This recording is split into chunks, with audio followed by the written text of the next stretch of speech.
The movie opens with the main character's dream, where she finds herself underwater, symbolizing her dual identity, which will be further explored in the film. As the alarm rings, she wakes up to reality. Elisa Esposito, a mute woman leading a monotonous life, starts her day with a bath and boils eggs for breakfast. She packs her lunch and leaves an extra plate for her neighbor and friend, Giles. As they watch an old musical on TV, Elisa leaves for work, swaying to the music in the hallway. Exiting the building, she encounters her landlord, who also operates a cinema theater within, then heads to the bus station for her commute to work. At the highly secured government research facility, Elisa starts her night shift with her colleague and friend Zelda, who saves her a spot in the time-card line. The two women carry out their duties as cleaning staff until they reach a secret lab containing a pool. The chief of security, Fleming, introduces Dr. Hofstetler as the lead scientist in charge of a new asset arriving in the lab. As Fleming explains the significance of the asset, it arrives in a pressurized tank with government agent Strickland.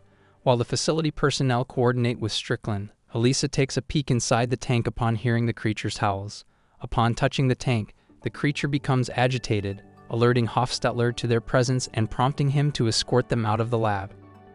The next day, Elisa and Giles go to his favorite restaurant to get key lime pie. Giles has a little chat with the bartender, thinking that he might have a chance with him in the future. In the next shot, he and Elisa are eating the pie at his place, making it apparent that the desert is awful and that he only goes to that shop for the guy. The following night, Elisa and Zelda are cleaning the washroom when Strickland comes in. He washes his hands before he pees, then does his business while the women are still there.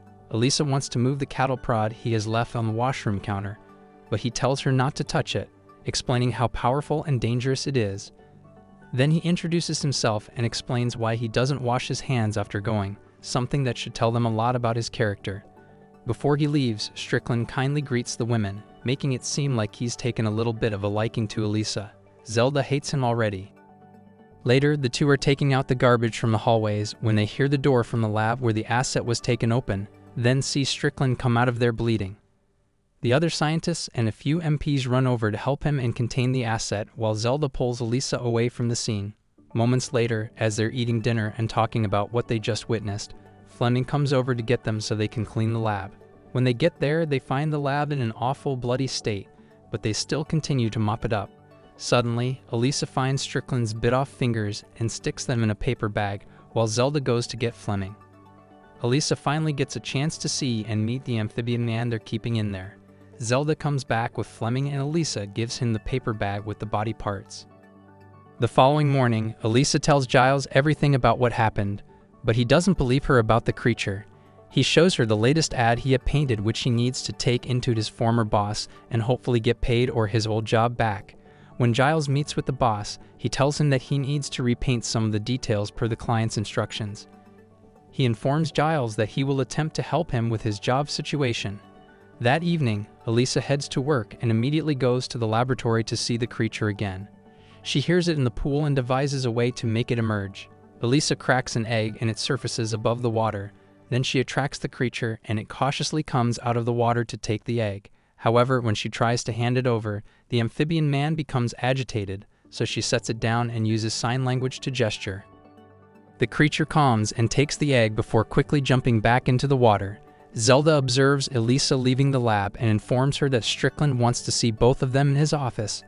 The next scene shows the women in Strickland's office for a lengthy and uncomfortable conversation as he wants to know more about them, particularly Elisa. He reads in her file that she was abandoned as a baby, and Zelda mentions that Elisa was discovered by the river in the water. Strickland wants to thank her for finding his fingers, prompting her to return his wedding band back to him as he explains the surgery in which the doctor stitched his fingers back. He realizes that she's mute but not deaf, so he asks if the scars on her neck are the reason she can't talk. Elisa doesn't think so because she wasn't able to speak since she was a child. Before they leave, Strickland tells them to keep away from the creature in the lab which he took from South America and dragged back to the US. He cautions them that while the creature may look similar to a human, that it's still a monster. The women leave when Strickland gets a phone call from a general, informing him that he will be visiting the facility soon. Meanwhile, the creature reminisces over Elisa, repeating the sign for an egg. That following night, Elisa waits for the scientists to leave the lab, then takes out a record player from her cart and places it next to the pool. He plays music for the amphibian man and serves him a single egg while she also takes a bite from her sandwich. He takes the egg without surfacing, so she pauses the music to make him come out and join her. Surely enough, the amphibian man pokes his head out, grunting, and Elisa unpauses the record. She teaches him the sign for music and he learns it fast, enjoying the music and their time together. Their dates continue in the following nights, coupled with boiling eggs and music, then eventually graduating to dancing. Hofstetler walks in on them one night when he goes to bring the creature its dinner, but he doesn't interrupt them. He realizes that he has come upon something significant about the asset, so he contacts his real bosses and meets with them at a separate location. After sharing the password with the security, he's taken to another location to meet with the main Soviet agent. Hofstetler gives him all his notes on the creature and a blueprint of the lab so they can plan its extraction. He's adamant about going forward with the extraction sooner because he thinks that the creature is an intelligent being, able to communicate. The agent promises to pass that along to their superiors. Elisa goes back to work, taking care of the laundry for the facility, where she learns how she can disable the security camera if she needed to. Later, she covertly enters the lab and finds the creature chained up and badly wounded. Elisa wants to help him but hears Strickland coming back and promptly hides in the lab. The amphibian man screeches as Strickland comes back inside. Strickland taunts him and tortures him with the cattle prod remorselessly, disturbing Elisa as well. The general arrives at the lab and is immediately stunned by the size and look of the creature. Strickland tells him that the native tribes in the Amazon where he found it worship the amphibian man like a god. Both Strickland and the general think that he doesn't look like much of a god when Hofstetler checks him and asks why he's bleeding. The scientist tells the general that the creature can alternate between two entirely separate breathing mechanisms, making him a very special and unique living organism that can help future scientific progress. The general and Strickland make fun of both him and the creature when Hofstetler notices Elisa in the lab. He also realizes that the amphibian man is having difficulty breathing since he's been out of the water for too long and pleads with Strickland to get him back in. Strickland, however, continues with his presentation, telling the general that they need to vivisect the creature if they really want to know more about it. Hofstetler disagrees, and when the creature passes out, he orders the men to take him to the pressure tank, then leaves with Strickland and the general to discuss the next steps concerning the asset. Elisa hears it all and frantically follows them back to Strickland's office, where she learns that the creature will be killed and dissected. Later, Elisa tries to acquire Giles' help to get the creature out of the facility. However, he doesn't want to have anything to do with it. Fearing that they'll be breaking the law, Elisa finally admits to her love for the amphibian man who she thinks sees her the way no one has seen her before, as a person with no deficiencies. Even after her speech, Giles isn't convinced, saying that the creature isn't even human, so he leaves the apartment in a hurry. Elisa storms after him, signing that if they don't help him, they won't be human anymore. Giles ignores her plea again. In the next shot, he meets with his boss, who tells him that the corrections aren't even necessary because the client went in another direction, and says that he will never be hired back.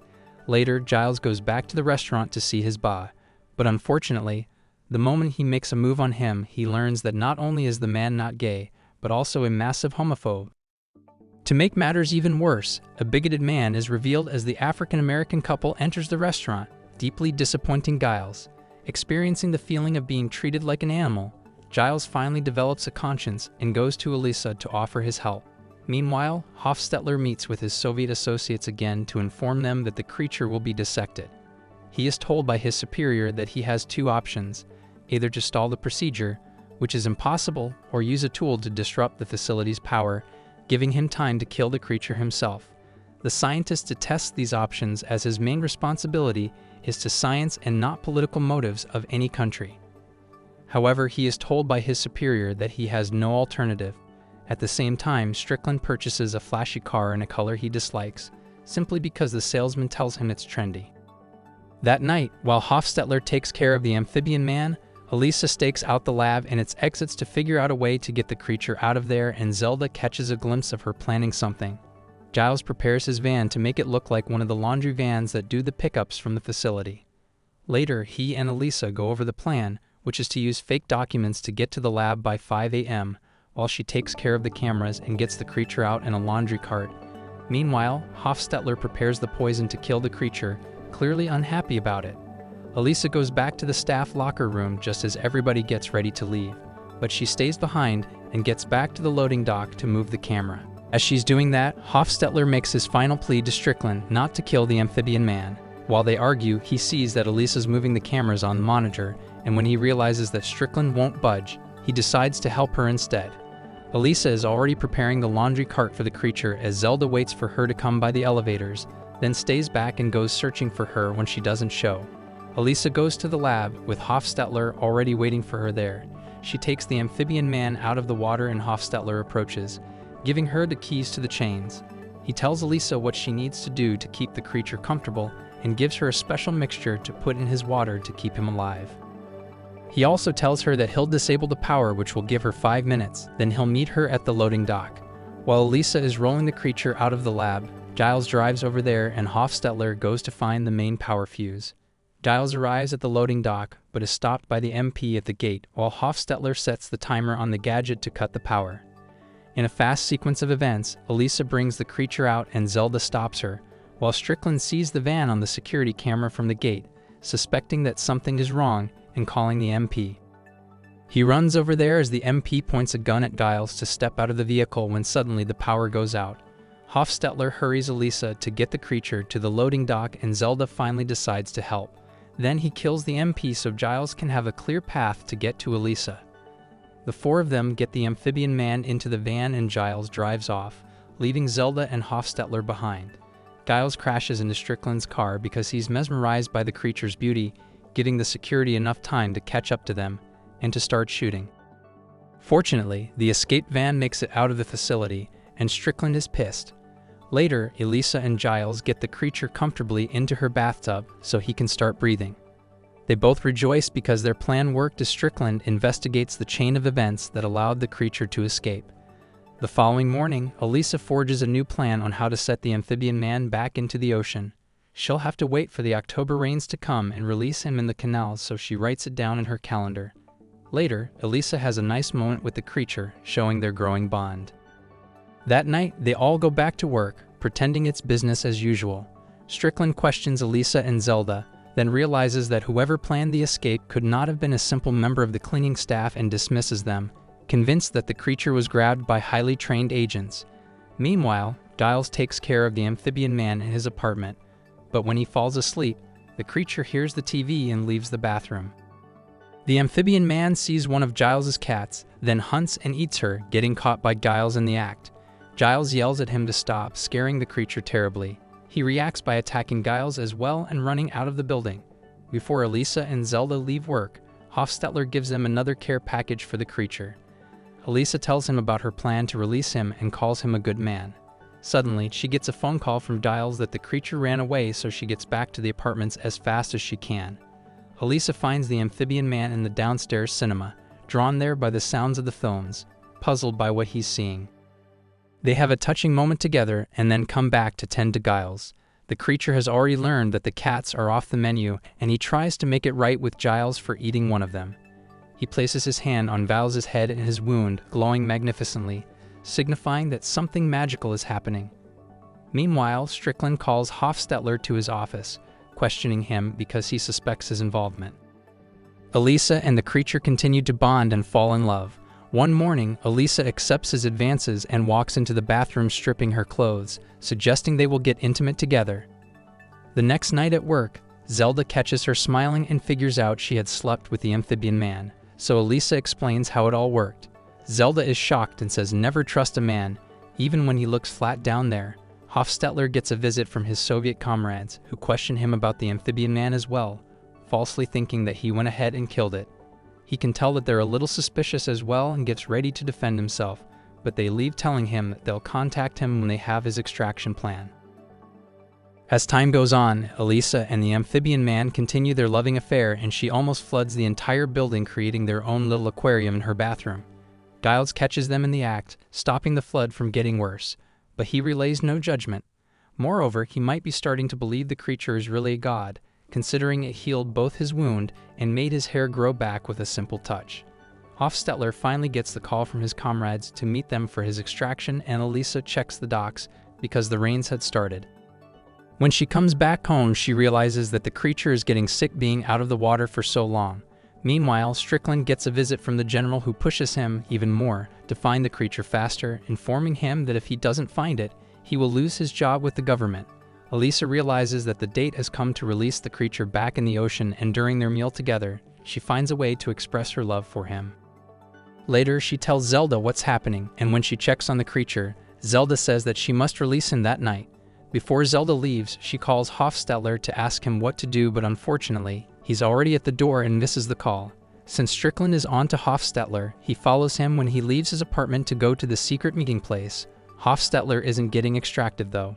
When his compatriots arrive at the meeting place, they shoot him down but are killed by Strickland before they can finish him. Strickland tortures the barely living scientist for information about the creature and learns that it was the cleaning staff who managed to fool him and release the creature. After discovering this information, Strickland goes to Zelda's residence to inquire about it, but obtains the truth from her spouse since she was unwilling to betray her friend. As soon as he departs, Zelda contacts Elisa to inform her that he is on his way. Elisa and Giles reach the canals ahead of Strickland's arrival at her apartment and are prepared to bid farewell to the amphibian man forever. Regrettably, Strickland notices the appointment marked in Elisa's calendar and follows them to the site, and before the creature can dive into the water, he shoots both it and Elisa. Giles knocks Strickland down, preventing him from firing further and providing the amphibian man with sufficient time to heal himself. The amphibian man gets up and promptly confronts Strickland, who shockingly says that the creature is a god before the amphibian man slashes Strickland's neck open. As Strickland is dying and Zelda arrives at the dock with the police, the creature takes Elisa in his hands and jumps in the water. Zelda and Giles watch them go, silently saying their farewells.